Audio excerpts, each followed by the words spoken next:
Alright, we're back with the mock draft I said I was going to do. I've been watching a lot of college football this year, so I think this will be way more accurate and makes more sense than my other earlier ones. And just, as usual, I've watched more drafts than I ever have in my life since my last mock draft, so hopefully this is a pretty good one. Starting with the Arizona Cardinals, I think they're going to trade. There's a lot of other options, like them just sticking and picking with either a quarterback, even though they say, I don't know if they say, but people say that they might, actually most likely will, just stick with Kyler Murray, and some people still haven't picked Caleb. Just hurry up and get this done. Then we go to the player pool. How do I switch from the Cardinals? That's what's confusing me right now. Resume draft? Is that what I had to do? Oh, okay, whatever. So yeah, I have the Bears trading up for whatever, don't matter, and picking Caleb Williams. So that's the first pick of my draft. And then the Cardinals get the pick back. They already have some people say the Bears will trade 2 and 3, but I think that's an unfair trade. If I were the Bears, I would not trade my second pick, the second pick and the third pick in the draft when I could get Marvin Harrison and Drake May. Instead, I would trade up for Caleb Williams, which I have the Bears doing here. And now it's back to the Cardinals to make their pick. And at 2, they're going to stick and pick. I don't have them picking a tackle. I have them picking Marvin Harrison. They lost DeAndre Hopkins. And even if they didn't, Marvin Harrison's that good to the point it doesn't matter what you need. Any team, if they didn't need a quarterback and almost every team, and Marvin Harrison was on the board, they would draft him. Doesn't matter how good your receiver core is. Unless you're an elite receiver core like the Seahawks, where you really just wouldn't be able to use them that much without sacrificing your other players. The Seahawks would probably opt for a tackle. I don't think there's any way you pass up on Marvin Harrison at number 2. Let's get to the Bears, though. And I actually have another trade going down. They traded up and they trade down. So, the Bears trade with the New England Patriots. Let's just get that done. And boom, the Patriots have the 3rd pick in the draft. There's been a lot of different teams I've seen trading up. I've seen the Raiders. Well, it's just mostly the Raiders and the Patriots. I have the Patriots trading up. Actually, I've seen some other teams too. I can't remember who it was. I think it was the Broncos. I think the Patriots will. They're the closest, which means the Bears will have the least to fall. Well, actually, no, the Giants are closer. But I think the Giants, I think it's a combination of them being close to the Bears, and I think they will pick a QB. I think there's still a decent chance that the Giants would rather pick a different position, which we'll see in a second, than pick Drake May and trade up for him. So I have the Patriots going Drake May. Why does it pause the draft every time?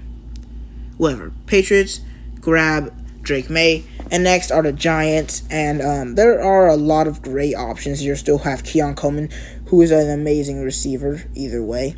You got Malik Neighbors also, Jared Verse, Jason Newton, Brock Bowers, but I'm going to have him pick tackle. Daniel Jones does not have a lot of time in the pocket. I think everyone knows this. Andrew Thomas is good, but I don't know who's on the other side of that.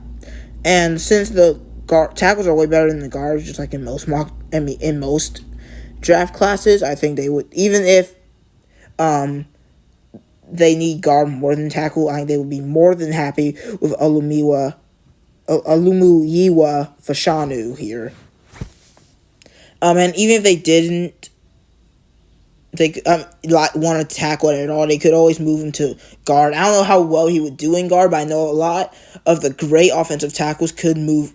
A lot of the great offensive tackle prospects in years past, like Peter Skoronski, have been able to move to guard and still be good.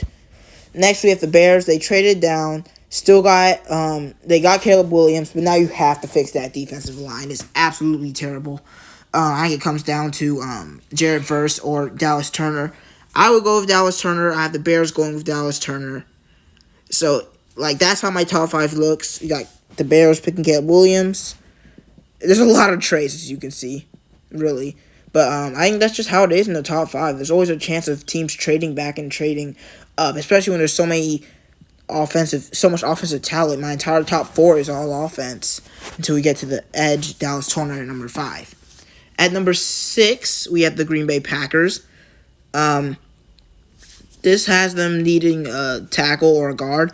I could definitely see them doing that. I would not argue with anyone who had the Packers picking tackle at this point, but I scroll down and I think they grab Malik Nabers. I think either of these two positions are great, but I think Malik Nabers is an amazing receiver. He's been doing good. He's been doing great for this LSU, much as Jaden Daniels. Packers struggle with finding receivers. I guess they do have some now, but none of them are great. And Malik Nabers would be great on the Packers. Giving Love another weapon like they kind of struggle. Like Devontae Adams for the Packers, I think would go a long way for this Packers offense. So Malik Nabers gets drafted at 6. Colts, they obviously want to prevent what happened to Anthony Richardson. I think a huge step towards that is improving their offensive line. And I think there's no better option than the giant Joe Alt out of Notre Dame. I haven't watched too many Notre Dame games this year, but I did see the one against Ohio State, and I don't think he did good. I didn't really pay attention to him because it's kind of hard to refocus on offensive linemen, but I know he's great. He's giant. Obviously, that's amazing for an offensive lineman. I don't think he's too slow either, so just a great pickup. If you have a quarterback who runs, you want good offensive tackles, trust me. Now the Raiders, I think this is pretty obvious what they do here. Grab a quarterback. There are a lot of quarterback options. J.J. McCarthy at number 18 on this board. Who else? Michael Penix. On my whole way back there. Bo Nix. I don't think Sugar Sanders is going to join the draft. Jaden Daniels and Quentin Ewers also. Just a lot of... all those guys could go to the first round. Of course, not 7, 8 quarterbacks are going to the first round, but they all definitely have potential. I'm personally going to have them picking J.J. McCarthy, though. People hate on him. They say he's bad. He's not as flashy as some of the other quarterbacks, but his completion percentage, decision-making, all make him a great quarterback. I don't really care if you don't believe in him, because I do, and I think the Raiders would. I have the Raiders picking Bo Nix in some other drafts, but I'm going a different route here. And next we got the Broncos, which is another team that could possibly pick a quarterback.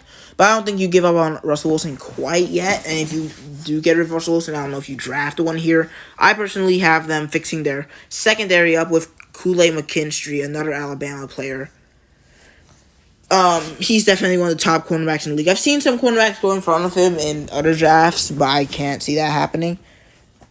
So I'm going to have him picked by the Broncos. Next are the Commanders. Wait, what? I was Rams, then Commanders. Okay, whatever. It don't matter because I'm going to make them pick the same players anyway. Commanders, I could see them picking quarterback, but Sam Howell doesn't look terrible. I'm not having them pick quarterback here either. I'm actually going to have them go with the third offensive tackle already, J.C. Latham. Obviously, you can't really go with guard here because that'd be a reach, pretty much no matter what. Let's look at the guards. First one is Cooper B from Kansas State, then Donovan Jackson, who I could definitely see either of these two players getting picked in the first round. I don't have them being picked here, though. At least not right now. Next is the Rams.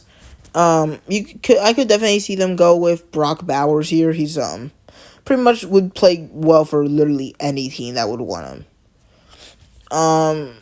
Also, you have Keon Coleman I don't think they draft the receiver here.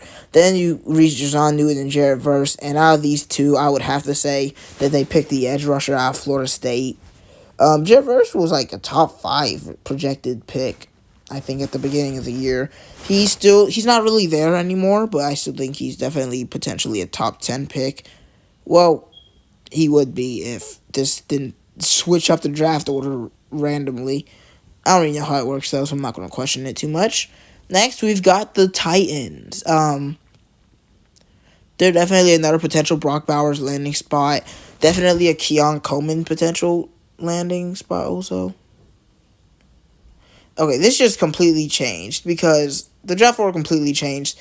They were way farther back in my mock draft where I made this, but I don't think it really matters too much. I'm still gonna have them pick offensive tackle here, and it's not any of these guys. It's Amarius Mims out of Georgia. He's looked good this year. I don't know if he's injured or not. He might have gotten injured because I know our offensive linemen get injured a lot. But either way, Georgia's going to have another offensive tackle picked in the first round.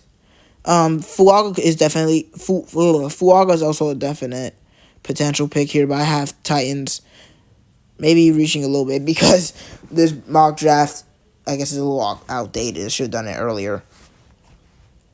Wait, is it because it's taking into account the Thursday night football game? Is that why it's so weird? That's definitely possible. But now we got the Cardinals, and I have them picking. After they pick the offensive weapon, I have them picking an edge rusher. Chop Robinson out of Penn State.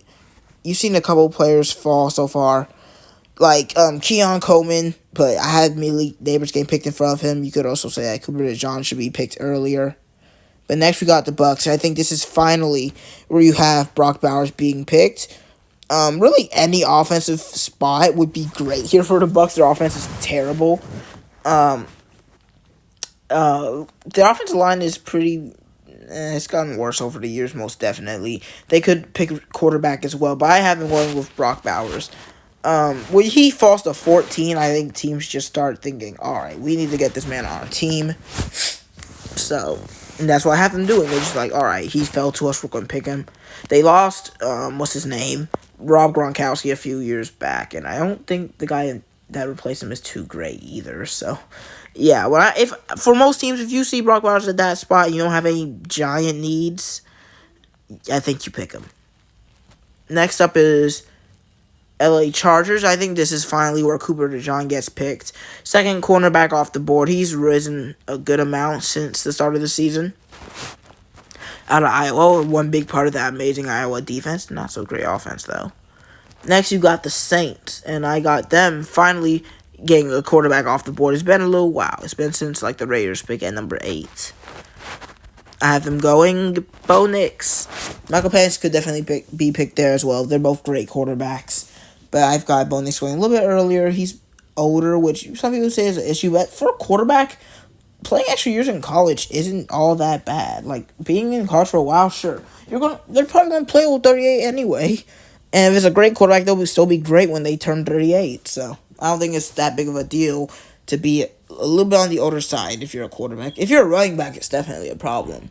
But for a quarterback, I think it's less of a problem. Unless there's, like, proof that he's already, like, having some physical problems at that young age, and maybe. But Bo Nix is obviously amazing along with Michael Penix. I think the Saints would favor Bo Nix, though.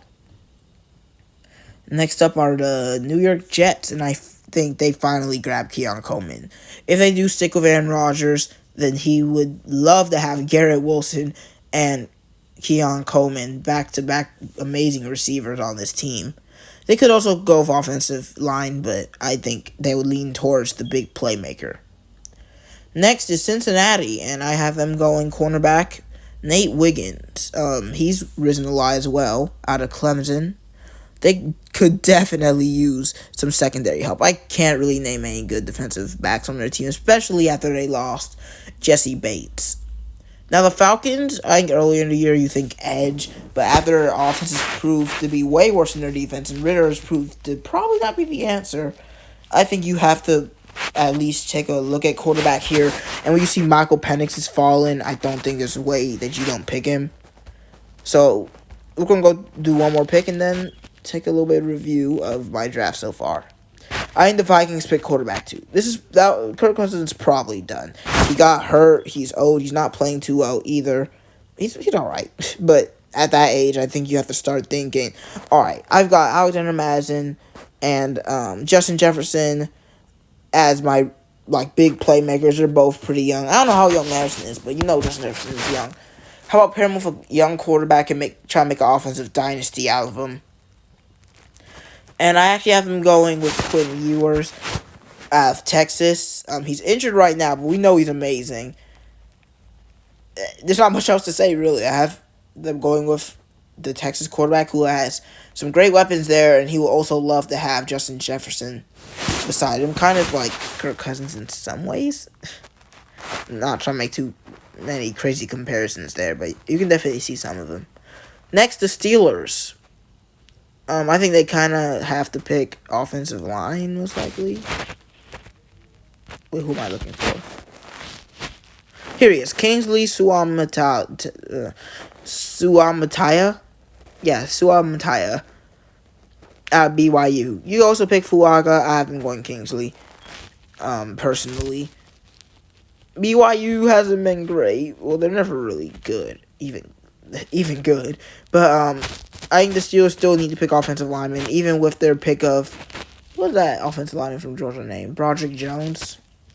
Picking another offensive tackle is definitely a possibility, and I have them taking that possibility with open arms, picking another offensive tackle.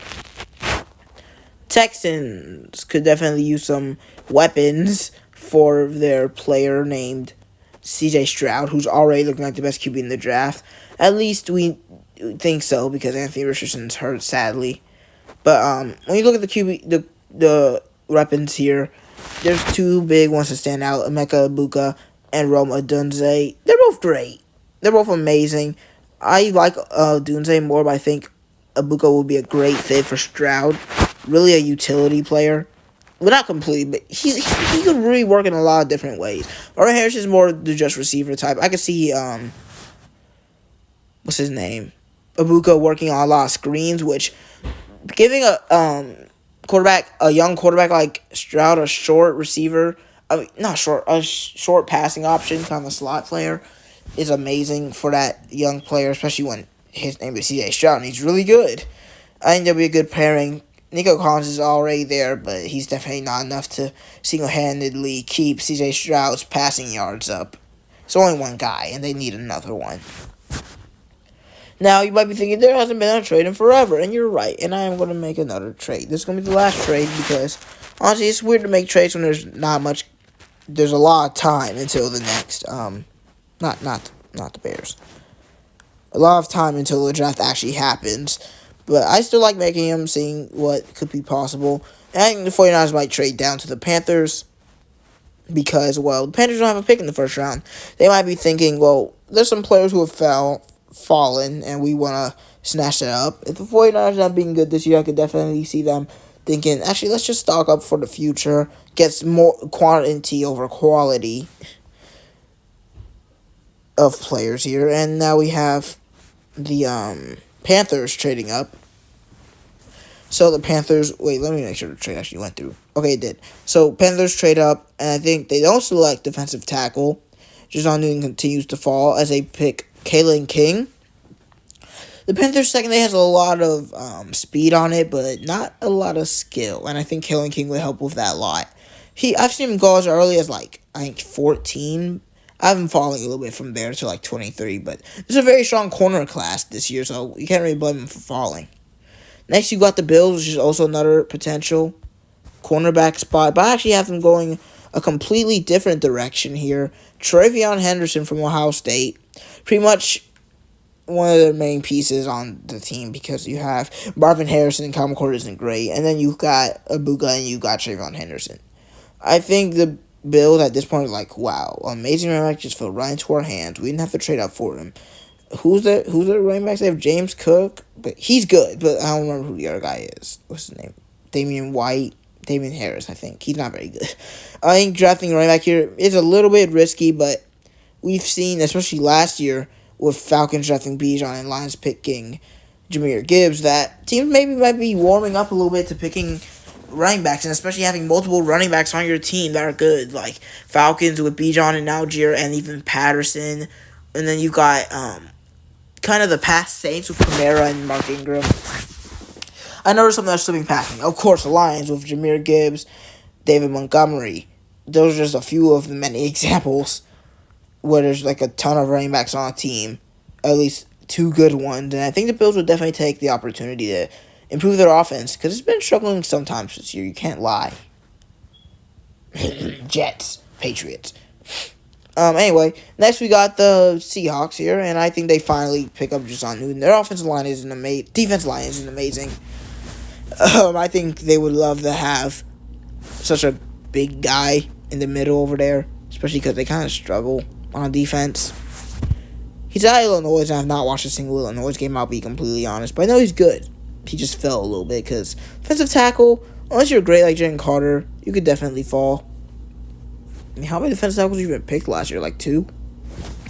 In the first round. Not in the entire draft.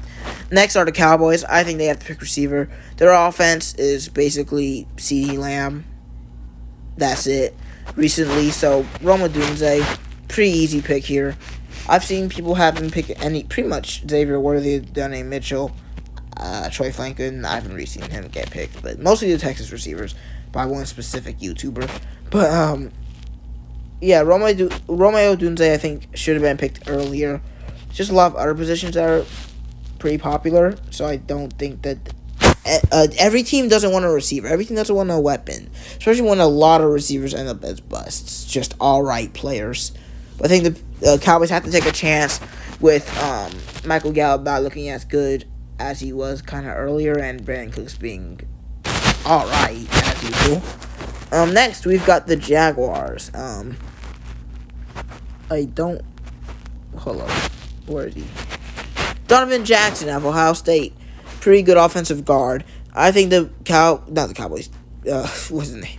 The Jaguars could definitely use one. They could pick cornerback and edge like this is saying. But I'm going to lean towards offense here. Their defense is, especially, like, man. What's his name? Josh Allen. The best Josh Allen in the league. He's really good. The secondary's not looked bad either. I like the linebacker core. Trayvon Walker as well. I think they should just pick an offensive lineman. Keep Travis Etienne running. And if he has players like that blocking for him, he will definitely continue to be good. Next we got the Ravens, and I have them picking. Where is he? Right here you see their needs are cornerback, but I actually have them going kind of different. Cameron Kitchens. He's from Miami, which isn't the most popular school to draft from recently, but it doesn't really matter. It's not just based off of how good the school is.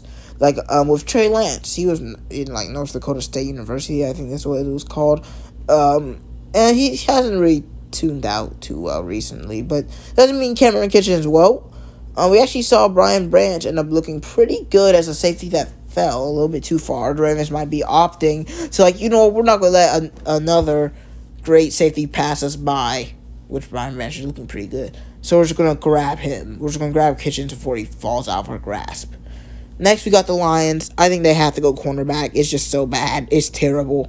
They need a cornerback. And since Cameron Kitchens got grabbed up by the Ravens right before them, I think they just go Denzel Burke. Pretty simple pick here.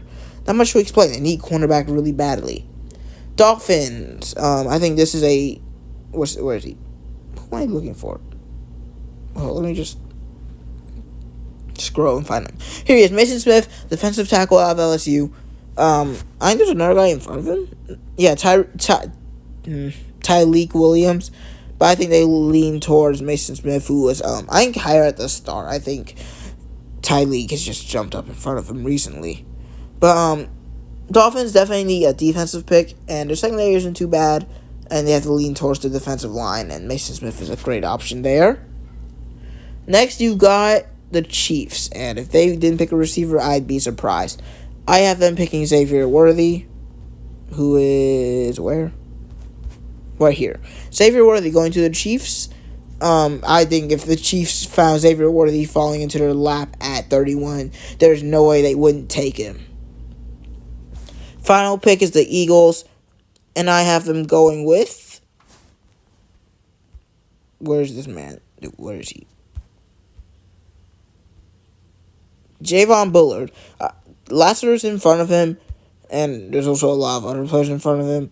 But you know how the Eagles are about their Georgia players who hit hard, who play aggressive, and Javon Bullard is definitely one of those players. I think that's a little bit of a reach, but how is a mock draft fun if they just pick who's the next player on the board every time? So, yeah, that is my mid-season mock draft. I wish there was a way to check out the entire... instead of, like, just looking at this, is there, like, a better way to do this? No, is there not a better way to do this? Okay, whatever. That's the end of the video. Hope you guys enjoyed my first mock draft of the season. Oh my god, this video was so long. But yeah, hope you guys enjoyed. Tell me who you think the Falcons will pick, because I haven't picked Michael Penix so far. See you guys later.